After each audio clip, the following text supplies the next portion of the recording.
एक बार बातों ही बातों में माता पार्वती ने भगवान शिव से आंख मिचोली खेलने की इच्छा जाहिर की। चलिए न प्रभु, कितने समय से हम दोनों ने कोई क्रीड़ा नहीं की, हम आज कोई खेल खेलते हैं। आज वातावरण कितना सुंदर है, कैलाश पर्वत पर ठंडी हवाओं के झोंके कितने मनमोहक लग रहे हैं। हाँ, वातावरण तो बहुत सुहावना और मनमोहक है, पर हम कौन सी क्रीड़ा करेंगे? अब आप ही बताओ कि हम क्या खेल खेलें। क्यों ना हम आंख मिचोली खेलें। कितने समय से हमने आंख मिचोली नहीं खेली, पर सर्वप्रथम आंख पर पट्टी मैं बांधूंगी ताकि मैं आपको जल्दी से ढूंढ सकूं। ठीक है देवी पार्वती, जैसी आपकी इच्छा। भगवान शिव ने माँ पार्वती की आंखों पर पट्टी बांधी और उसके पश्चात उन दोनों ने आंख मिचोली खेलना प्रारंभ किया। आओ पार्वती, मुझे ढूंढो। ओ, मैं कहाँ हूँ? बस कुछ देर रुकिए स्वामी, मैं आपको पकड़ कर ही दिखाऊंगी। मैं आपकी आवाज की दिशा में बढ़ रही हूँ। मैं तो इधर हूँ, तुम कहाँ ढूंढ रही हो? बस कुछ देर और प्रतीक्षा कीजिए, मैं आपको पकड़ने वाली हूँ। भगवान शिव भोले भाले, उन्हें क्या पता, उनके डमरू की आवाज को माँ पार्वती भली प्रकार से पहचानती हैं। उन्होंने कुछ ही पलों में भगवान शिव को पकड़ लिया। देखा स्वामी, मैंने आपको पकड़ ही लिया, पर आपको कैसे पता चला कि मैं उस चोटी के पीछे छुपा हुआ था? आपको ढूंढने में आपके प्रिय डमरू ने मेरी सहायता की। आपके डमरू की आवाज की दिशा में ही मैंने आपको ढूंढा और आपको पकड़ लिया। अब आप अपनी आंखों पर पट्टी बांधिए, अब आपकी बारी है। ठीक है देवी, मैं तो आपको यूं ही चुटकियों में पकड़ लूंगा। अच्छा, देखते हैं। माँ पार्वती और भगवान शिव का एक बार फिर से आंख मिचोली का खेल प्रारंभ हुआ। अब भगवान शिव की आंखों पर पट्टी बंधी थी और वो माँ पार्वती को ढूंढ रहे थे। माँ पार्वती बार बार भगवान शिव के पास आती, उन पर फूलों की वर्षा करती। भगवान शिव उन्हें पकड़ने की कोशिश करते तो वो फिर गायब हो जाती।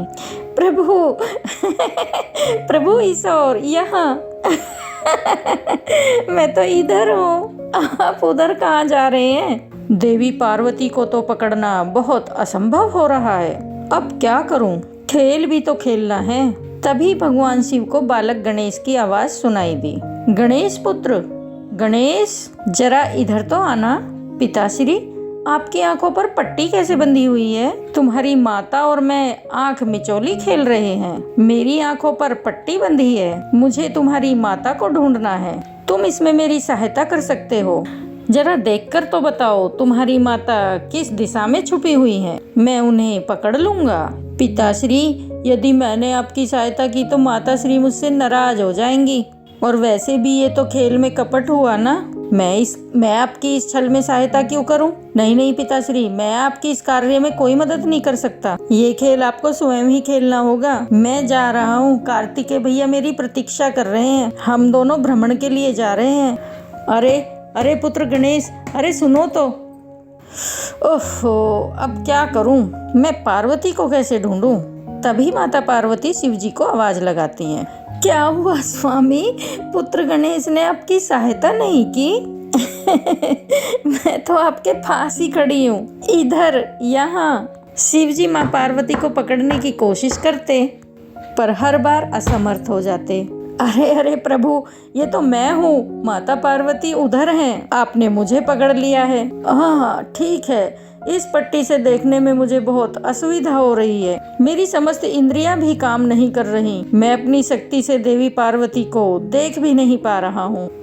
स्वामी, जब तक ये मेरी हाथों से बंधी पट्टी आपकी आंखों पर है, तब तक आपको दिखाई भी नहीं देगा। आपको मुझे ऐसे ही ढूंढना होगा, मेरी आवाज की दिशा में, इधर।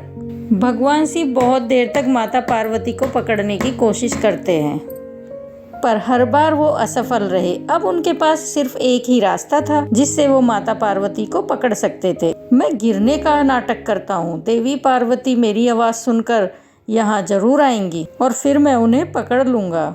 पार्वती, क्या हुआ स्वामी, आपको चोट तो नहीं लगी? मुझे कुछ नहीं हुआ, पर मैंने तुम्हें पकड़ लिया, मैं जीत गया। नहीं स्वामी, अभी अपनी आंखों से पट्टी मत उतारिए। अभी तो खेल समाप्त ही नहीं हुआ। यदि आप खेल में छल कर सकते हैं तो मैं भी तो आपके साथ छल कर सकती हूँ। जिसे आपने पकड़ा वो मेरी माया थी, मैं तो यहाँ छुपी हूँ। माता पार्वती जानती थी कि भगवान शिव गिरने का नाटक कर रहे हैं, इसलिए उन्होंने अपनी शक्ति से अपनी हमशक्ल उत्पन्न की और खूब जोर से हंसी। कुछ देर तक इसी तरह ये आंख मिचौली का खेल चलता रहा। भगवान शिव को एक और युक्ति सूझी। देवी पार्वती, मैं सोच रहा था मैं आपको ढूंढने में असमर्थ हो रहा हूँ। अब ये खेल ऐसे ही चलता रहा तो मैंने जो आपके बारे में सोचा है, आज मैं आपको कहीं ले जाने वाला था। भगवान शिव के मुंह से इस तरह की बातें सुनकर माता पार्वती से रहा नहीं गया। अब वो भगवान शिव के आसपास ही घूमने लगी। आप मुझे कहाँ ले जाने वाले थे प्रभु? ले जाने वाला था, पर अभी तो मैं तुम्हें पकड़ ही नहीं पा रहा हूँ। अब जब तक ये खेल समाप्त नहीं होगा तब तक क्या ही फायदा ये बताने से कि हम आज कहाँ जाने वाले थे।